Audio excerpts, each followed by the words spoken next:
Imagine for a second, what is the similarity or the shared commonalities between the UFC fighting and sex? This is actually a really great point because I've coached so many people that I've just decided to start this channel because there's a lot of information out there. It's frankly a lot of BS, and I want you all to really start to be able to gain a lot of knowledge. And one of the biggest challenges that I face as a sex, intimacy, and relationship coach is that most people are like, do I actually need that? So to get back to the question then, what is it? And you think for a second, what do you believe is that commonality between the UFC, fighting, and the bedroom and sex? This actually came to me. I love watching Chael Sonnen, big UFC fan, and one of the things that he always emphasizes and talks about is that when it comes to fighting, everybody thinks they're an expert. And I found that that frankly is the same thing in the bedroom. When it comes to sex, everyone goes, I'm great. Guys think they're good at fighting, guys think they're great at sex, hard to give them information. Women, not always saying that they're great at fighting, but definitely, even more so than guys, think that they have all been born with the superstar ability of sex because, well, frankly, we don't actually share with the person that we're with a lot of times that this was not such a great experience. Now, how then do we address this? And how do we actually then become someone's greatest lover? Now, most women think that they're amazing because they can lay back and they've just been given this bomb vagina between their legs. And then men can just sit there and do what they want and they talk about how great it is. But I mean, come on, let's be honest. Most guys, they're getting laid, they're going to be happy, they want more of it, they're going to tell you that it's really great. And I don't say this to try and make you think, oh, well, am I actually good, and get you more in your head than you possibly already are, but there are ways to actually get better. And as far as for guys, I mean, you sit in the guys' locker room and guys are bragging about this, and frankly, it's a numbers game, like, oh yeah, I've been with thousands of people, and if I did see a statistic when I were talking, just on average, if I were speaking to your average male and they were to tell me, I've been with one woman my whole life and we have consistently have sex every day and we have sex for thousands of times. That person to me has a much higher likelihood of actually being good at a sexual experience than the guy who's been with 1,000 women one time. And why is that? Because when you want to become a really, truly great lover, and the same thing with fighting, you have to not just study the game, but you have to engage with it and have feedback. And the chances of having feedback with 1,000 people one times and actually doing anything different as opposed to doing the same rinse and repeat versus, I've talked to couples that are in their 70s and they are still learning new things because they're curious about each other. The chances that someone being with one person 1,000 times is actually better is really a fairy tale. So, how do you actually know then, are you good at a sexual experience? Well, frankly, the ones that I've found are bragging about how good they are typically aren't. It's the ones who have a confidence, but they have this curiosity. They really search to discover the other person. They also are very curious and search to discover themselves. They also typically are going to be their own greatest lovers. Now, the sexual wellness industry, several $billion, massive, and not showing any signs of slowing down. In fact, it's only growing. But what are the top 3 solutions? Can you guess them? Well, if you said pornography, you would have got the number 1 there. If you said toys and lube, that would be number 2. What about the third? The third is actually sex therapist. Now, the interesting thing about the commonality between those 3 solutions is that they are all external solutions for internal challenges. You are basically looking to a screen, going off and connecting to something that isn't a real person to go and masturbate. With toys, you are bringing in something from the outside as opposed to actually learning to engage with your own body, especially from the inside out. And I'll get into that, what that exactly means in a little bit. But then there's a book, Magnificent Sex. I think Kleinplatz is the author's name. Yeah, look it up. Anyways, they find that the people who are actually having magnificent sex have one thing in common. They're not going to sex therapists. Now, I find this really interesting because, why would it be that you're going to an expert, a sex therapist, to be able to learn about how to, enjoy each other more? Well, the reason why is because most sex therapy is going to give you these tips and techniques and kind of tell you how to do things. They'll give you this prescriptive answers, which typically involves porn, toys, it's all in the same industry, or some kind of technique. And what Kleinplatz, or Magnificent Sex, found was that the person's ability to actually connect with their partner and almost have this IQ, this erotic intelligence. Now, if you were to look at any of Dr. Saidas Desailly's work, you'll hear terms like sexual sovereignty, erotic intelligence, and it's really important because we want to actually help people begin to navigate any kind of sexual space with their own creativity based off of the person that's in front of them versus going to go into the library and do the ABC find the map technique that then you're not even really connecting with the person. So what would I advise for a person who's actually wanting to be someone's best? That is the question that I get asked a lot. Like, how do I become someone's best lover? It's all over Cosmo. You look at the covers, and it's all about how to blow his mind and do different types of things. And if you look at men, they're always, wanting to really be this woman's best, even to the point that they might hook up with a woman that they know by looking at her, she's been with probably many guys, but then they get into a relationship and then they want to pretend like they're the only one. And that's probably because, there's maybe some insecurities. They have the feeling of competition. So whatever that reason might be, and trust me, there are plenty of them, the answer is rather singular. So this is typically where you have a woman on the receiving side, but frankly, it could be anyone receiving during penetration, because people are thinking about, how do we define penetration? How do we define sex? It's let's just break it down. Most people are talking about sex, and they're saying they want to be good. They want to actually be good at penis going into vagina. PVI is the funny acronym, which to me almost sounds like an STD, but PVI, the acronym that you'll find in science papers, penis to vagina intercourse. This is what we're talking about here. And how do we become someone's best? Now,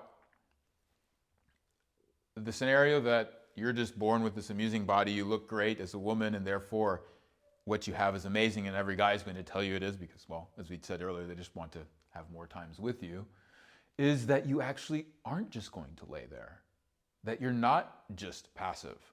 In fact, it's about becoming, and this is, you might start hearing this term coming out more, but I just want you to know that where the origin of it is right here with suction sex.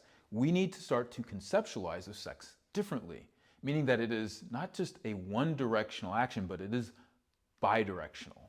And by that, that means that a person on the receiving side of the penetration is actually an active receiver, not just passive. Now, you'll hear all the advice out there. It's just, you want to have an orgasm, just let go. Just surrender. There is an onslaught of what I call lazy advice, lazy therapy, where they're just like, get a toy, let go, surrender, breathe a little bit, and that's it. Well, yes and no, but if a person's doing that, anyone can do that. So what's going to make you the best lover? Everybody's doing that, right? So by definition, you're the same as everybody else. So what does it mean to be an active receiver? Well, you might think that you're smart here and go, well, it's because I'm moving the body, I'm moving the hips, or you're probably more like it's if you even got to that point, you're actually doing pretty well. But the likelihood is that you've gone to a magazine and you're like, well, I know 10 different positions, and I talk to my girlfriends about this, and so I do this one little technique thing where I maybe will squeeze my pelvic floor. And okay, well, again, very basic information. You're not really connected to your body by doing that. And what I mean by an active receiver goes much deeper, literally.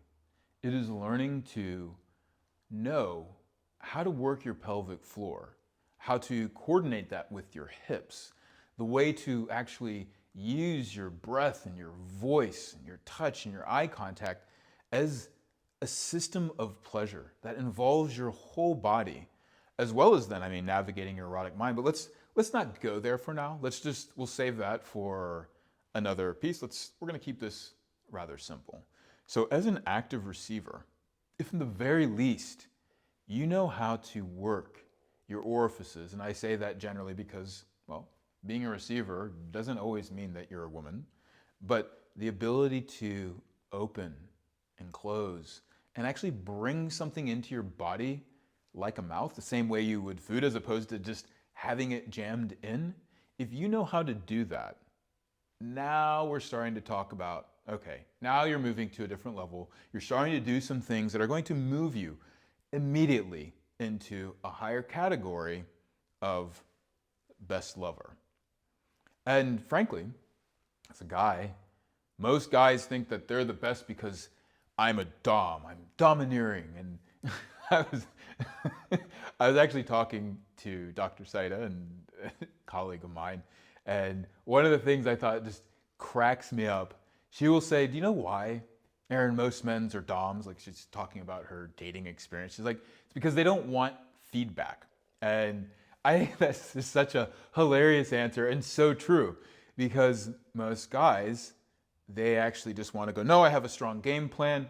I am so secure. The woman's just going to follow. And yeah, she might sit there and say all the right things and do whatever because she doesn't really want to damage your fragile ego. Let's just be honest here. Because I do hear from those women that are the ones dating you. And the key, though, that when they really find an amazing lover, it's the ones that are curious about them, that take the time, almost, frankly, sorry, jocks. I'm a jock myself, but it's the nerds. A lot of times it's these nerdy scientist guys that you would never think, but they have, because they haven't just been able to walk into the club and pick up whatever and run the 1,000 numbers. They actually get curious.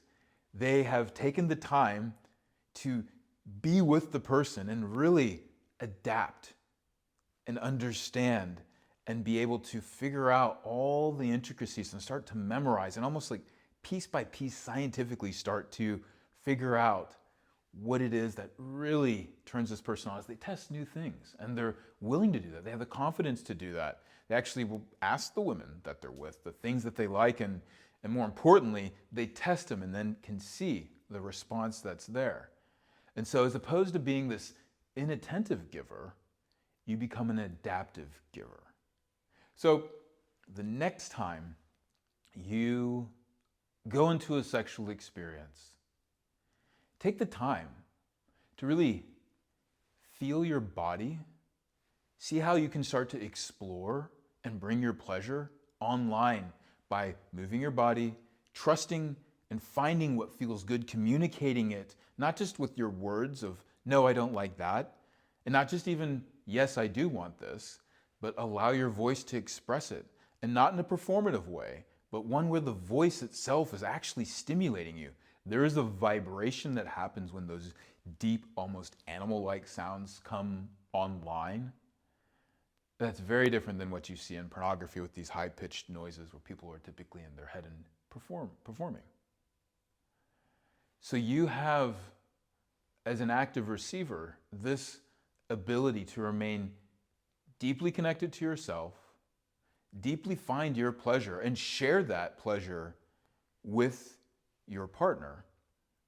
It's going to give the guy this tremendous experience. In fact, what most guys are going to tell you, if you ask them, like, what's the most killer blowjob? Now, different type of penetration, I know, so don't need to correct me there, is that when you give a blowjob, it's not this technique or whatever you're doing. The number one thing guys are going to say is that you are loving it and that you are enjoying it. Now, that doesn't mean that you're basically just trying to avoid something that feels uncomfortable.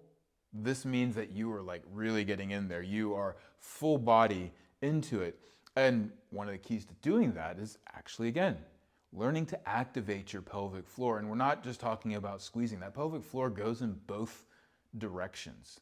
And the more that you can start to do that, you're going to learn how to bring people in, but you're also bringing that pleasure into your body.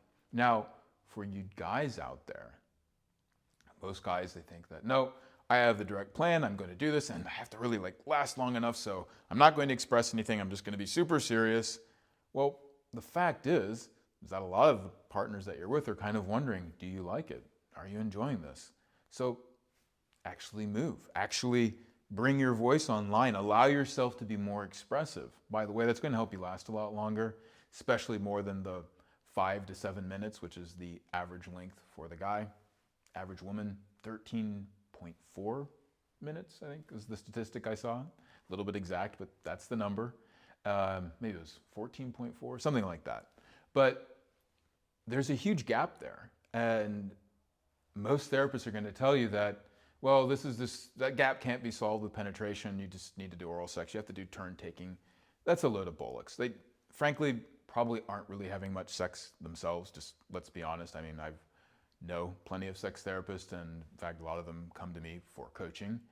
And what I've noticed for you guys is that ability to be adaptive in your movements in a way that doesn't sacrifice your pleasure, but allows for pleasure to become mutual.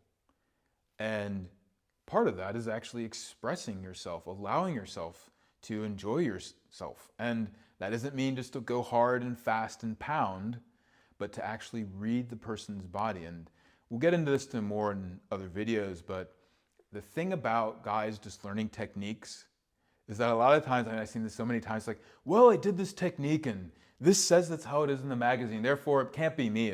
Something must be off with her. Well, the technique might work, but it's, again, a little bit like UFC. You could have all these different striking techniques, and you'd see this in a lot of the martial arts classes, and you do this and it's game over. But you're actually interacting with a person that's also moving, a person that is dynamically changing day to day, but also in the very moment. So how much are you able to find that person's body? It's the same thing with dancing. Sure, everyone can do the 1, 2, 3 step with salsa, but it's timing yourself with that other person. The ability to then have that creativity and just be curious and have fun. So without getting prescriptive on you, if you can learn to really sense into your partner, if you're able to stay connected to your pleasure, become aware of their breath, actually move to the pace of that breath, synchronize with them, and then from there, start to raise your breath timed with your hip movements and allow that to become the cadence of the beat between the two of you. You already are going to put yourself way high up into that 90th percentile, and then you're going to come back here and I'm going to give you a lot more.